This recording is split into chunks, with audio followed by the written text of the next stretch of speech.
Halo, selamat sore. Shalom. Assalamualaikum warahmatullahi wabarakatuh. Om Swastiastu, Namo Buddhaya, dan salam kebajikan. Baik, perkenalkan, nama saya Jerry Erianto, sarjana hukum. Nomor induk mahasiswa 2302190023. Saya buat vlog ini dalam memenuhi tugas hukum mata kuliah hukum pertanahan dengan Ibu dosen pengampu, Ibu Dr. Diana, RW 670 SH MH MKN MSc. Dengan topik yang akan saya bawakan adalah dalam vlog ini pengadaan tanah untuk kepentingan umum. Oke. Yang dimaksud dengan tanah adalah salah satu harta yang sangat berharga di muka bumi ini, yang dalam sepanjang sejarah umat manusia tak henti-hentinya memberikan problema yang rumit. Ya. Berbicara di Indonesia, kita mengenal ada Undang-Undang Nomor 5 Tahun 1960 tentang Peraturan Dasar Pokok-pokok Agraria yang selanjutnya yang kita singkat atau yang kita tahu dengan sebutan UUPA atau Undang-Undang Pokok Agraria. Oke. Undang-Undang Pokok Agraria ini memuat tentang ketentuan pelaksanaan menjadi acuan bagi pengelolaan administrasi pertanahan di Indonesia, termasuk di dalamnya kegiatan pengadaan tanah bagi pembangunan untuk kepentingan umum. Oke. Pembangunan fasilitas umum tidak menemui masalah apabila persediaan tanah masih luas. Namun yang menjadi permasalahan adalah tanah yang merupakan sumber daya alam yang sifatnya terbatas dan tidak pernah bertambah luasnya. Tanah yang tersedia saat ini telah banyak dilekati dengan hak, ya, dengan hak atau tanah hak.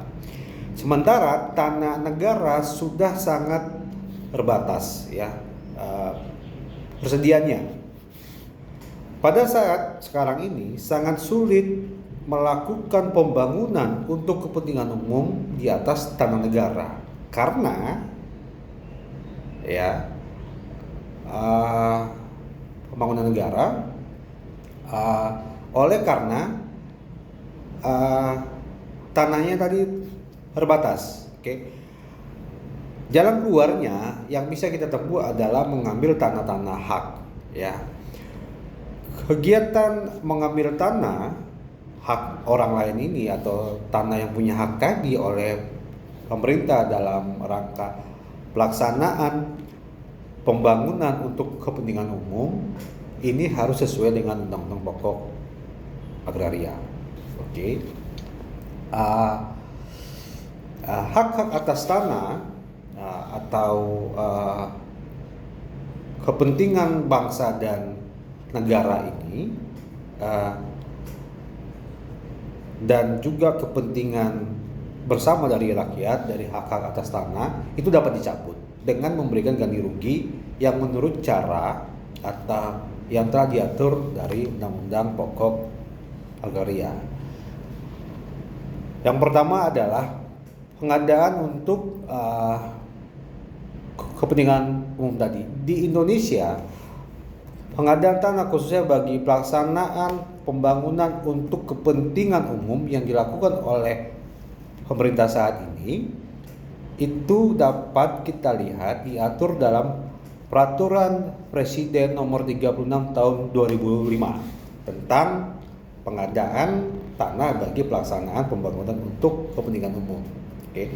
Pasal 1 angka 3. Jadi ada lebih jelas lagi di pasal 1 di angka 3. Namun dengan dikeluarkannya Perpres nomor 65 tahun 2006 yang merupakan satu perubahan dari Perpres nomor 36 tahun dari Perpres sebelumnya nomor 36 tahun 2005, maka pengadaan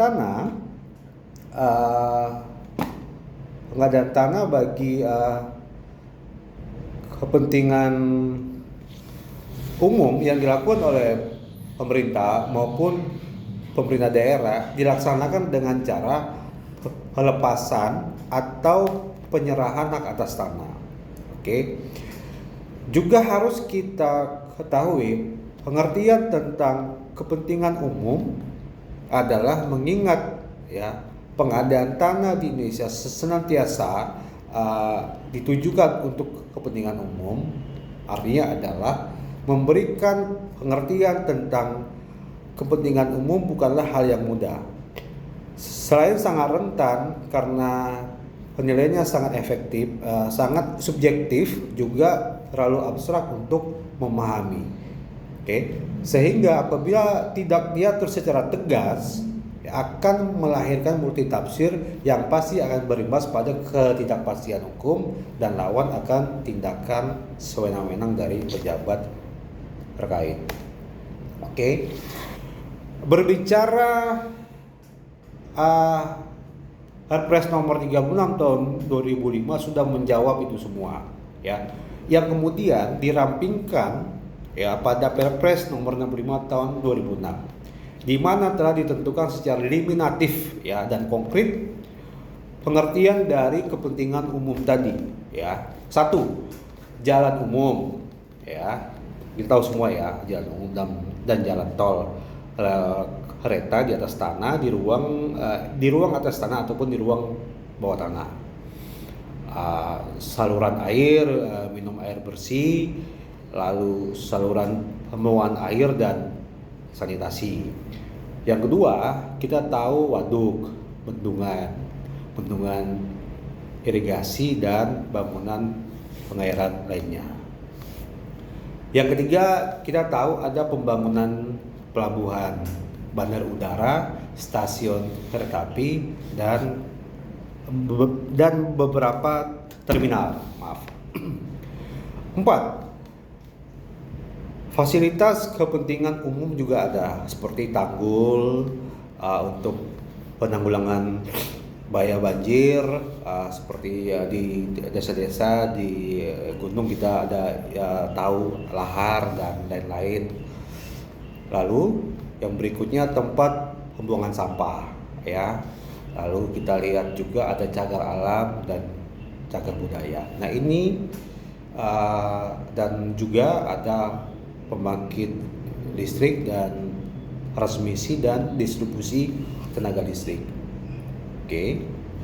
Ini tadi diatur dalam Perpres nomor 65 tahun 2006. Lalu ketika kita berbicara lagi pada pengadaan tanah untuk kepentingan umum sejak tahun 1961 sampai dengan saat ini sudah berlaku Undang-Undang Nomor 20 Tahun 1961, kemudian dilanjutkan dengan kebijakan pemerintah melalui PMDN, penanaman modal dalam negeri Nomor 15 Tahun 1975, kemudian dicabut dan diganti kembali dengan keputusan Presiden Nomor 55 Tahun 1993 tentang pengadaan tanah bagi kepentingan umum.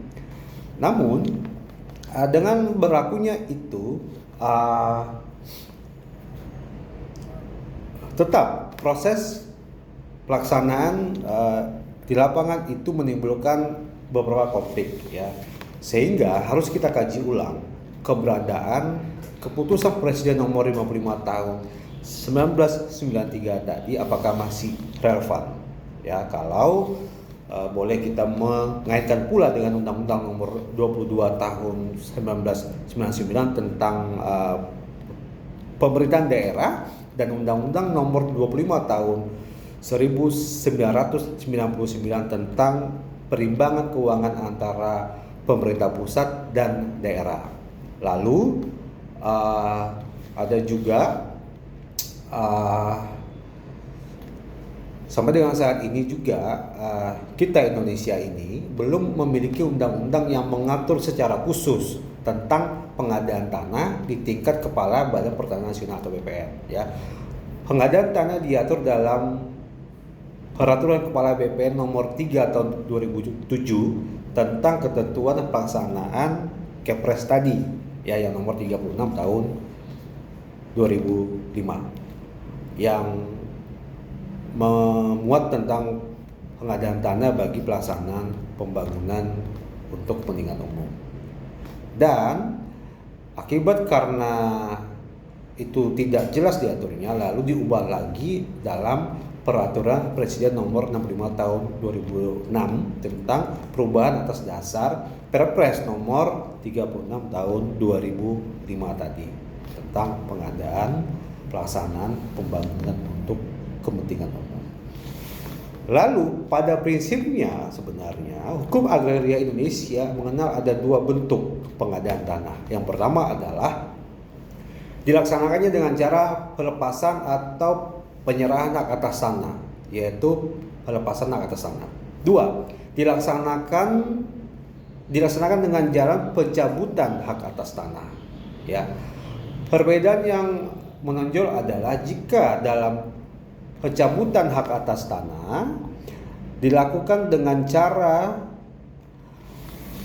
paksa, maka dalam pembebasan tanah dilakukan dengan dasar pada asas musyawarah.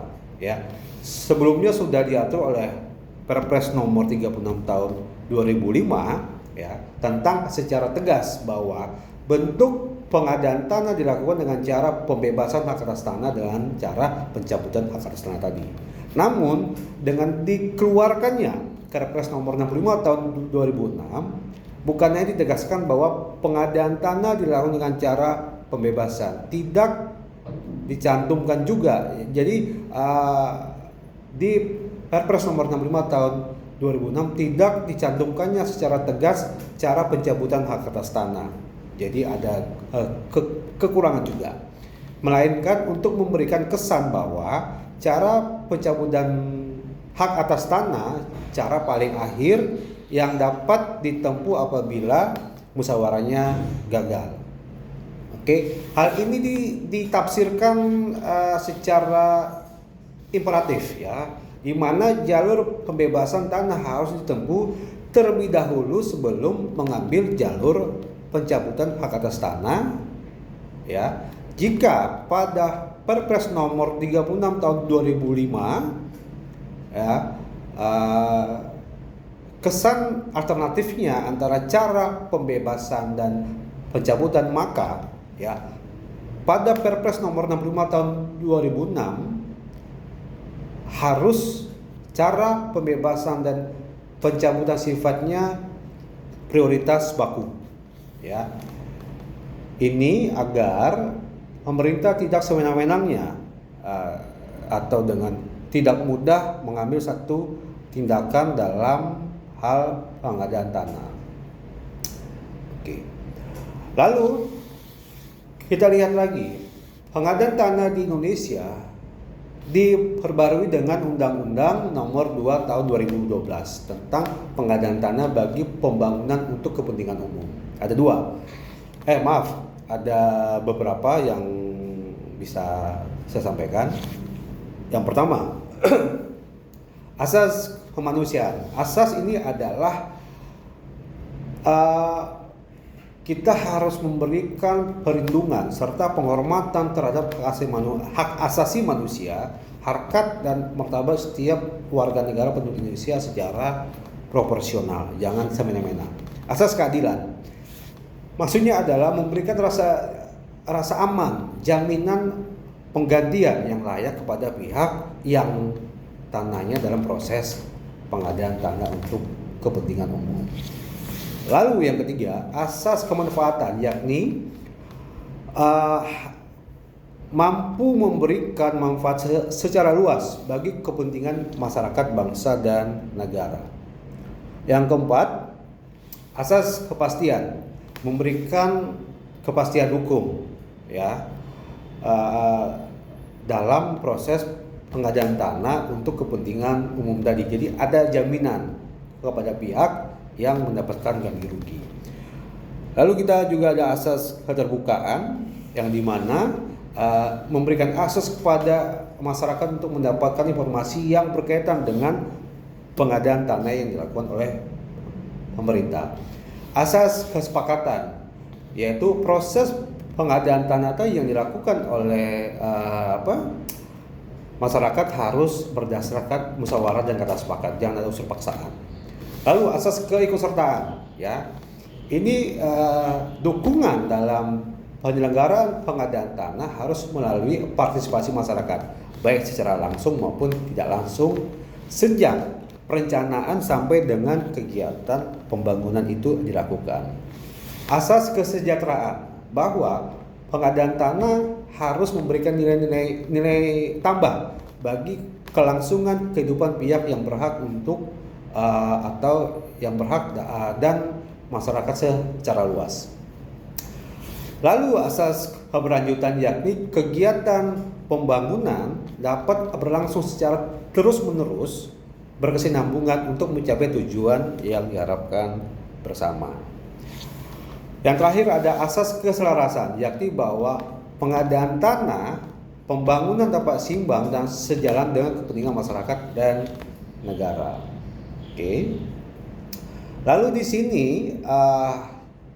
kita juga bisa lihat pengadaan tanah untuk kepentingan umum harus diselenggarakan sesuai dengan yang pertama, rencana tata ruang wilayah RT/RW, rencana pembangunan nasional daerah, rencana strategis, dan yang terakhir rencana kerja setiap instansi yang memerlukan tanah. Agar apa?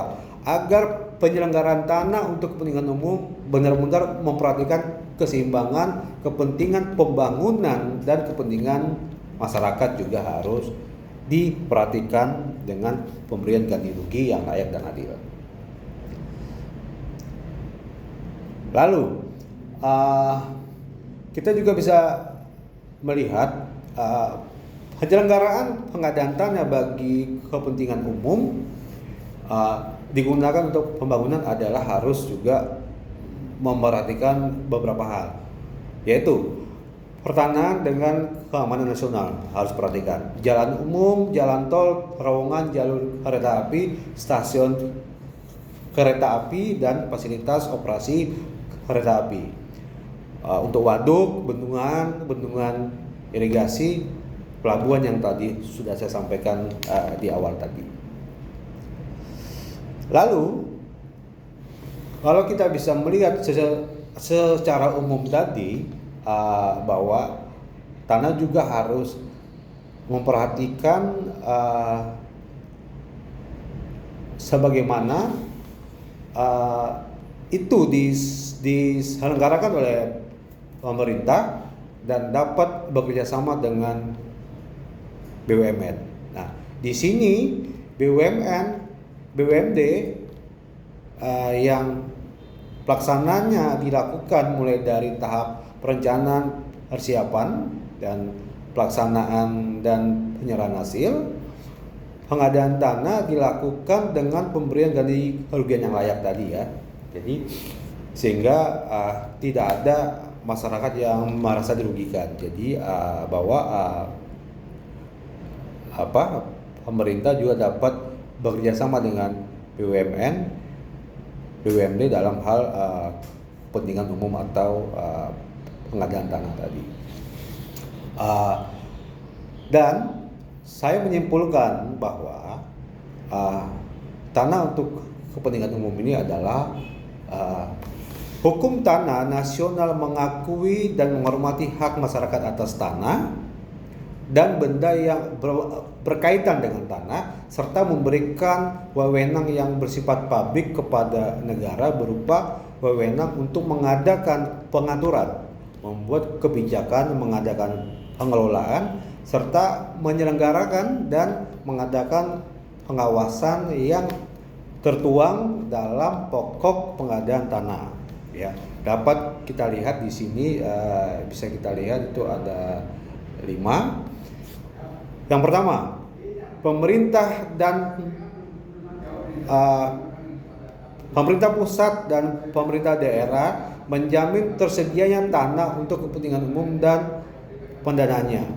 Yang kedua, pengadaan tanah untuk kepentingan umum diselenggarakan sesuai dengan rencana tata ruang wilayah, rencana pembangunan nasional dan daerah, rencana strategis, dan rencana kerja setiap instansi yang memerlukan. 3. Pengadaan tanah diselenggarakan melalui perencanaan yang jelas dengan melibatkan semua pemangku dan pengampu kepentingan, bukan hanya pemerintah saja. Lalu yang keempat, penyelenggaraan pengadaan tanah harus memperhatikan keseimbangan antara kepentingan pembangunan nasional dan kepentingan masyarakat secara umum dan di daerah juga. Kesimpulan yang terakhir adalah pengadaan tanah untuk kepentingan umum dilaksanakan dengan pemberian ganti kerugian yang layak dan yang adil. Yang penting ya harus adil. Ya jangan ada yang tidak mendapatkan haknya dari ganti rugi itu. Baik, teman-teman, inilah yang bisa saya sampaikan mengenai materi pengadaan tanah untuk kepentingan umum. Lebih kurangnya saya mohon maaf, dan juga Ibu Diana, inilah materi yang saya bisa uraikan dalam vlog saya ini. Lebih kurangnya saya mohon maaf dan semoga bermanfaat. Selamat sore, shalom.